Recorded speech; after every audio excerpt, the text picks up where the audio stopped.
ఎప్పుడు మొదలైందో తెలుపగల తేదీ ఏదో గుర్తించేందుకు వీలుందా?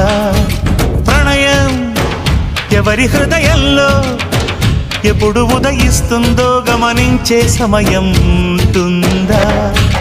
ప్రేమంటే ఏమంటే చెప్పేసి మాటుంటే ఆ మాటకి తెలిసేనా ప్రేమంటే? అది చరితలు సైతం చదవని వైనం, కవితలు సైతం పలకని భావం, సరిగమలెరుగని మధురిమ ప్రేమంటే. దరిదాటి ఉరకలు వేసే ఏ నదికైనా తెలిసిందా తనలో ఈ ఉరవడి పెంచిన తొలి చినుకేదంటే? సిరిపై రై ఎగిరే వరకు చేనుకు మాత్రం తెలిసిందా తనలో కనిపించే కళలకు తొలి పిలిపేదంటే?